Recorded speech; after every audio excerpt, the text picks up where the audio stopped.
Warm and friendly hello! Welcome to lovely Las Vegas for Coast to Coast Hoops with myself, Greg Hoops Peters, and now part of the VSIN family podcast. We've got an excellent podcast for you as we're going to be joined in a few minutes by one of our good friends, Ben Stevens. He does such great work over here at VSIN. We have to unpack what we've all seen the last few weeks in the Big Ten with Dusty May leaving for the NBA. The fact that it looks like most of this Michigan roster is going to be intact. These guys, they still can enter into the transfer portal over the next 2.5 weeks, but it does look like we are going to be able to get some stability there. Expectations for Mike Boynton and where we put Michigan now in the hierarchy of the Big Ten, and then we're just going to bounce around the Big Ten. Take a look at some of these teams that maybe are going to be able to provide some value, which of the teams in the middle are ones that are worth watching, and so much more. So we're going to have a great chat, and I do have to mention, happy 250th anniversary to this great nation. Happy 4th of July to you all, and I hope that you're all having a great weekend. And if you ever do have a question, comment, segment idea, what have you for this podcast,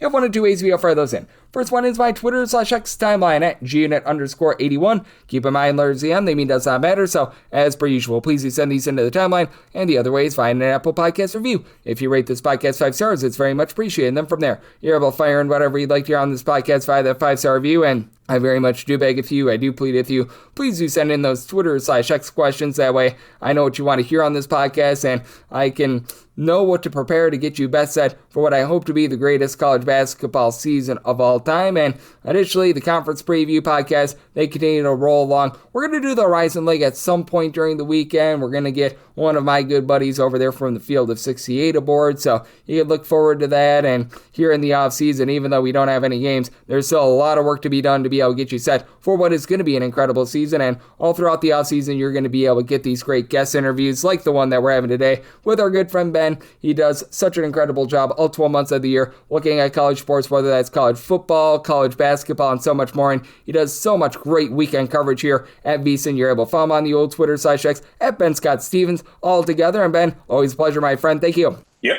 Ben, it has been a wild last few weeks in college basketball because typically things just become a little bit more, shall we say, mundane. The news cycle, it slows down quite a bit, but we've had quite a bit of this happened here in late June, early July, and I want to get your thoughts on the outlook for Michigan because as we're recording this, none of these guys have entered in the transfer portal, but they do still have a few weeks to be able to do so if they choose. But how do you take a look at the outlook now that Dusty May decided that he was leaving Michigan and he's now heading on over to the Dallas Mavericks?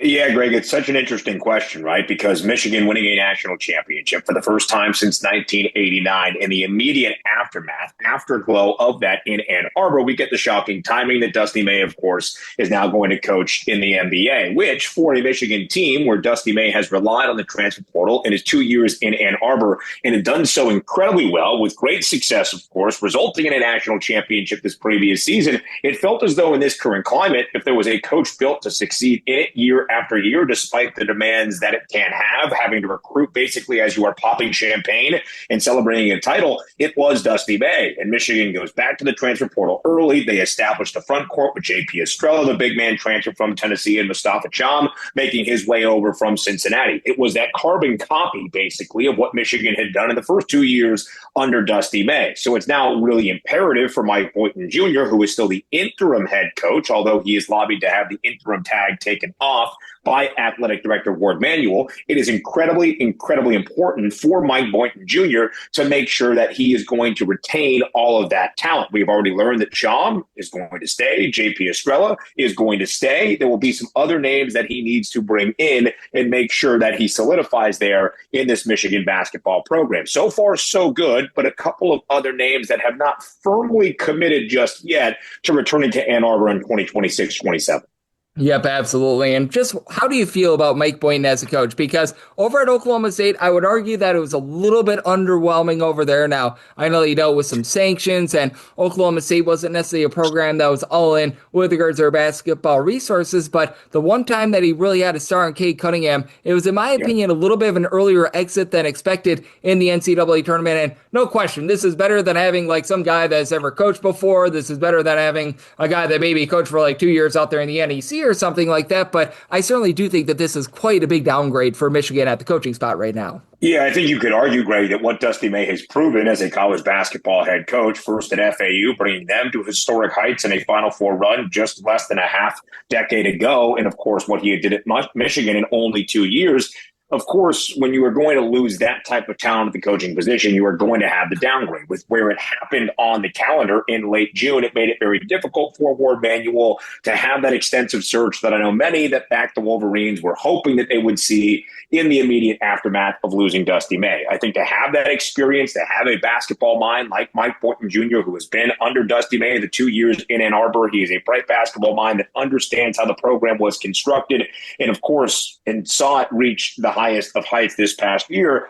I think it's what is necessary at this time. They're the relationships that have been developed among the roster already. You know what you were getting with Mike Boynton Jr. Is it the long-term answer? That, of course, will remain to be seen, and we'll see what the product on the floor is this year if that interim tag is not removed, which could make for a little bit of a murky situation entering this upcoming season. In terms of what Boynton Jr. did during his time at Oklahoma State, right? 7 seasons, the only year they made the NCAA tournament was that 2021 campaign under or with Cade Cunningham, and they were ousted in the round of 32. A lot of people, Greg, point to the fact that in Stillwater, they came down with those FBI sanctions from a previous coaching staff that was not under Mike Boynton's time in Stillwater. And, of course, they're banned from the 2022 NCAA tournament. They were an even 500 team at 15-15. I don't necessarily know the exact effect it had on the program. I'm sure there were some mental struggles that team needed to overcome. When you look at what he did, though, slightly above 500 in those 7 seasons, leading Oklahoma State men's basketball. The only year they had a winning record in a highly competitive Big 12 conference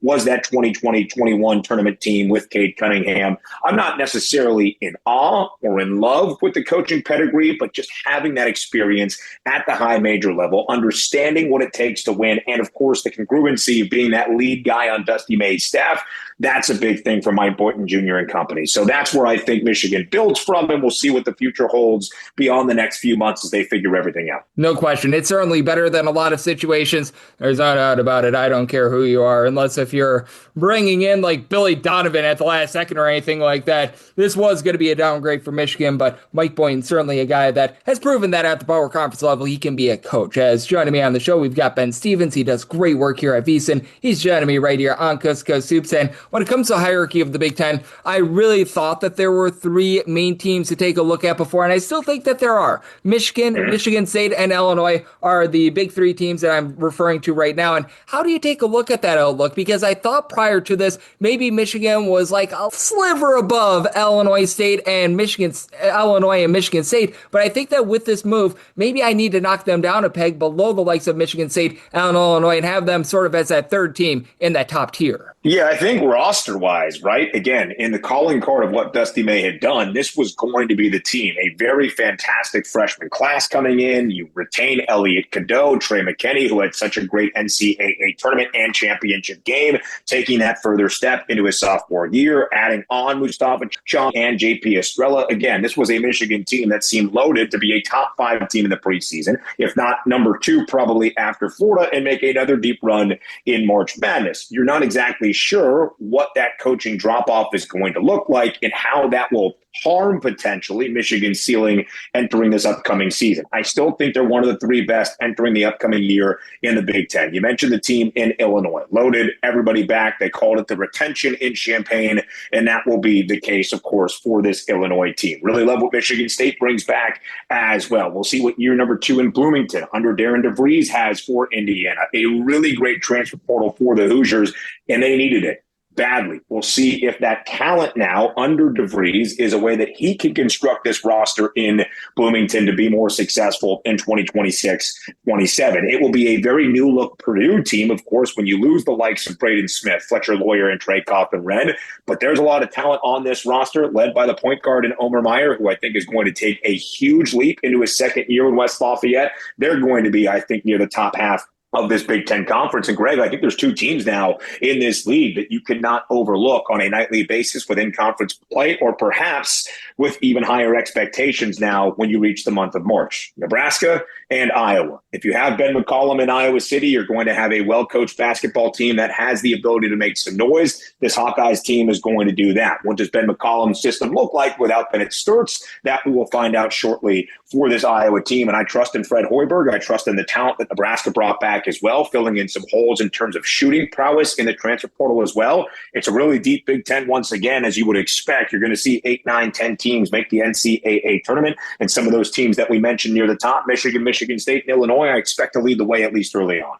Yep, absolutely. And I want to expand upon that a little bit more with Nebraska, because I know you're a guy that you love Nebraska ball, and I do as well. It was great what we saw last season. And the one fear that I do have with them is that Rink Mass, we saw him on the court for them last year, 2 years ago when he was away from the team dealing with injury. They were just a little bit of a different team in general. What is sort of the expectations for them now that they are going to have life without Rink Mass? Because I do feel like he was sort of a heart and soul piece for this team, and now I do think that it's going to be very difficult to replace him. Yeah, it's going to be very difficult. He does a lot of really good things for this Nebraska offense under Fred Hoiberg that wants to shoot the three at a very high volume. When you have a playmaker at that 5 position that can also shoot the three well and space the floor incredibly well for the Huskers, it's going to be difficult to replace. But when you bring back Bryce Sandford and everything that he meant for NU a season ago, I think that's a really great place to begin. You have Braden Frager coming back as well. A lot of returning talent. They've filled out some pieces in the transfer portal that I think will try to replicate what Rink Mass does. Maybe not the playmaking of Mass in terms of how he was so able to have that floor vision and move the basketball around, but at least the big man front court perimeter depth that they can still shoot the three from range. So it's a Nebraska team, of course, that maybe is not as constructive without a guy like Rink Mass to make that run, but it's a Nebraska team that has been historic the last few years, that was historic, of course, a season ago. And I think, Greg, maybe playing without some of that onus and the pressure of finally being that last power conference team to win a game in the NCAA tournament, not just doing that, but of course, reaching the Sweet 16, that's only going to build confidence and momentum for that program in Lincoln entering a new season. Yep, I do agree with you there. It's Ben Stevens who does such great work over here at VSIN. He's joining me right here on Coast to Coast Hoops. And on the flip side, I want to talk to Ben about what we're going to be able to get out of these West Coast schools. Most of them, aside from Arizona, whether that be in the ACC, the Big 12, the Big 10, they have had quite a few struggles. So we'll be talking about that. And then I want to just get a broad brush view of a few teams that Ben Stevens is feeling a little bit bullish/bearish on and maybe sees a little bit of value on for the upcoming season. That's up next right here on Coast to Coast Hoops with myself, Greg Peterson, and now a part of the VSIN Family Podcast.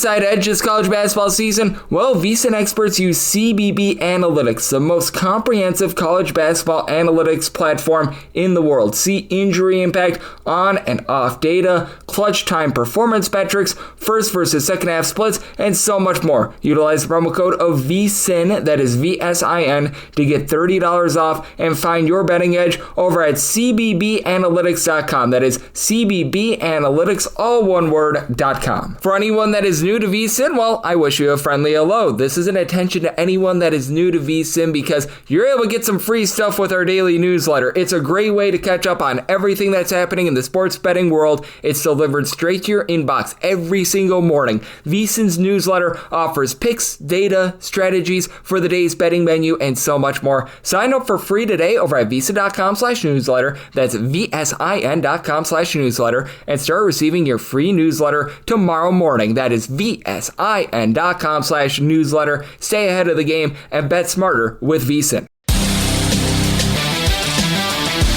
And we're back here in lovely Las Vegas for Coast to Coast Hoops with myself, Greg Peterson, now part of the VSIN Family Podcast, being rejoined by our good friend Ben Stevens. He does such amazing work here at the network. I know that he is doing an incredible job with all of our weekend programming. He does an incredible job on the college sports scene and so much more. You're able to follow him on Twitter/X at Ben Scott Stevens all together. And Ben, we've been talking all about the Big Ten, and obviously we've taken a look at Michigan and a lot of these more traditional Big Ten teams. How about if we go out here to where we're based out here in the West Coast and talk about some of these teams that have had some struggles since joining the Big Ten from the Pac-12? I do think that should be a better year for USC. I think that should be a better year for UCLA as well. And even Oregon. They've gotten back into the transfer portal over the last few seasons. I thought that it had been a little bit underwhelming. I thought that they did a better job this offseason. But how do you look at them? Because for pretty much all of these Pac-12 teams, and it's not even just the Big Ten, you look at the ACC, you look at the Big 12, sans Arizona. Arizona's having a grand old time out there in the Big 12 right now. But all the other Pac-12 teams that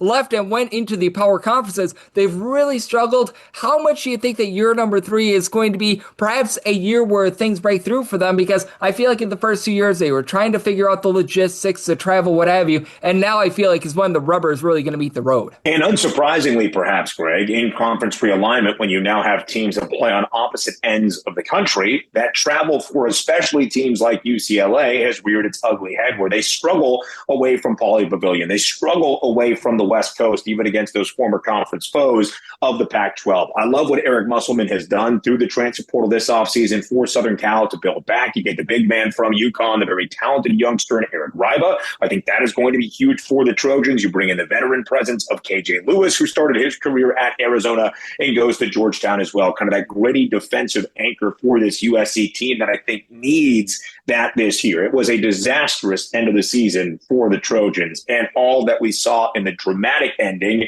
in the parting of ways, if you will, with Chad Baker-Mazara and this USC team. But USC showed some flashes under Musselman in year number 2 in 2025-26 that I think they only hope to continue entering a new year. We talked about all those teams within the Big Ten. UCLA and USC need to, not just will in my estimation, but need to be in the top half of that conference this upcoming season. Because if not, that's when you really start to wonder how this team is going to be. I love Danny Sprinkle. I love what he can do in Seattle. I think losing Hannes Steinbach, who of course was a first-round draft pick in the NBA, is going to hurt the Huskies a little bit, and we'll see what Oregon can do with some of the returning talent that they have, but of course losing some of those significant names as well. It was the first year in a long time, since 2008-09, Oregon had a losing record. That was the year before Dana Altman came in. The first time in his 16 seasons, the Ducks had been under 500. We'll see if they can bounce back. But really, when you look at Mick Cronin and UCLA, and you look at Eric Musselman and USC entering their third year in the Big Ten,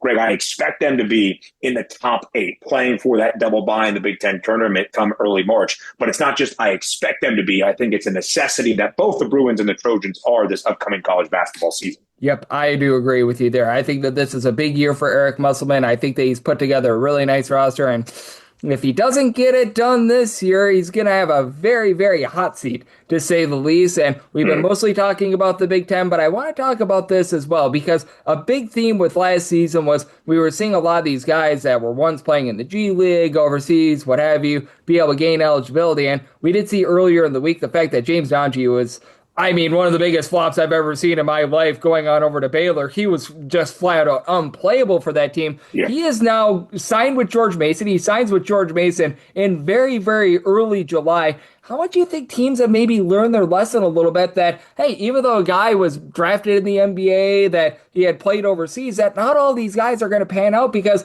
I was stunned with how bad James Nnaji was last season, and he really hurt that Baylor team. Yeah, I think, Greg, when you look at it, maybe there's a reason that James Nnaji is trying to come back and play college basketball, right? That things did not pan out for him professionally, or now making the move back from Waco to the A-10 and George Mason. Now, we know that George Mason did some really nice things last year in the Atlantic 10 Conference, but this is now a crazy kind of, not downgrade necessarily, not demeaning any program, but just a crazy trajectory that started in the association as a second-round pick early on in the NBA, and now just a few years later has led from the high major level to a mid-major conference playing for George Mason. I think you are going to see some of that here from college basketball programs as everybody starts to figure out what exactly is going to happen with new eligibility rules. Of course, the 5-4-5, not necessarily the 5-for-5, but a 5-year window without any red shirts starting either when you play your first college basketball game upon high school graduation, or for some of those international talents starting at the age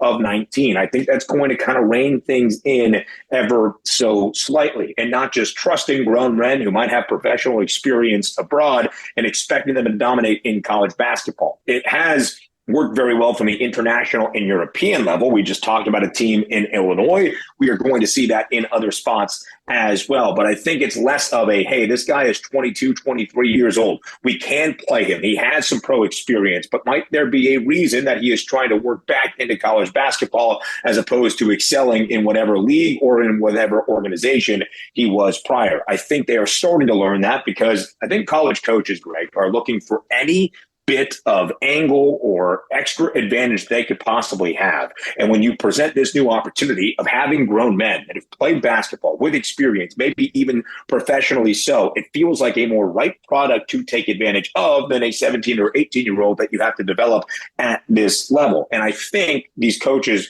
were just so new with what was possible because of NIL to offer the money for these payments, to have these guys that would normally either stay professional in Europe or look to make that move to the NBA. They're not even looking at college basketball as a possibility. You had this new crop of players that you could try to find the best of, and you could try to find those advantages. And I think it was just so new in this extending new frontier that you could maybe try to find some success within those guys. I think the college coaches are maybe going to be like, okay, we might have branched out a little bit too far. Let's focus on what we know and let's try to hone that in terms of roster construction. Yep, I do think that it's going to be really interesting to see how things are honed in a little bit more, to use your term, and how these guys are going to be able to both be able to get their roster as great as seemingly possible, and perhaps be able to utilize some of these guys that are coming in from overseas as well. You mentioned Illinois. They have done a great job with it, and there have been a few other schools that have not done a great job with it. And Ben, I know that we've talked mostly about the Big Ten. We've been looking at a few other things, and we've seen a lot this offseason. We saw well over 2,000 guys enter in the transfer portal, and now we're getting a little bit of clarity with these rosters. And is there just a team or two that is standing out to you right now that you feel like is maybe going a little bit under the radar, and you like the moves that they have made, perhaps a little bit more than what a lot of people are giving them credit for? There's going to be a team, Greg, that I think was incredibly exciting a season ago that I think you are learning a little bit. And for me, it's just something that I appreciate about college basketball, about college sports in general. When you have top talent and you retain said top talent, I'm talking about St. Louis and Josh Schertz passing off on many of potential offers at the high major level to remain with SLU after a historic year and, of course, a run to the round of 32 in the NCAA tournament. And 5 of the 6 guys in terms of leading minutes production and points production outside basically that were able to return. Of course, Robbie Avila and others going to the NBA. But in terms of guys that could return in college basketball and not hit the transfer portal for perceived greener pastures at a bigger program with more financial incentive, to see what St. Louis did a season ago, to see what the Billikens were able to do under one of those bright basketball minds in Josh Schertz, to keep him in St. Louis under the arch and to keep 5 of those 6 guys in terms of leading points production and minutes production that were eligible to return, that came back to the SLU basketball program as well.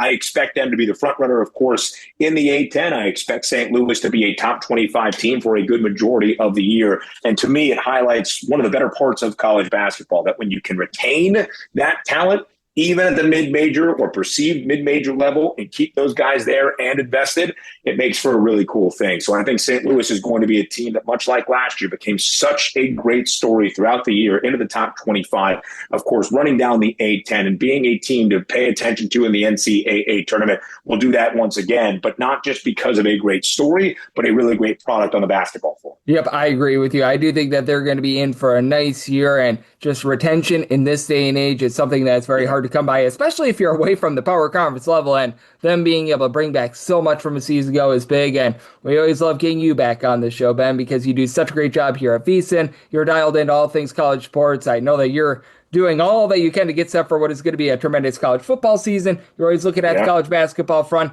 and you're doing amazing work on the weekends. So let the good people at home know it's all in tap for you, and how people can follow along on social media and other platforms. Yeah, live bet Saturday, each and every Saturday on VSiN from noon to 4 Pacific, 3 to 7 p.m. Eastern time. We'll be rocking on your 4th of July holiday weekend with a ton of Major League Baseball and, of course, World Cup action. And if you want to follow me on the socials, at Ben Scott Stevens on Twitter, at Big Ten Ben on TikTok, always trying to educate and inform, Greg, which is what you do such a great job of.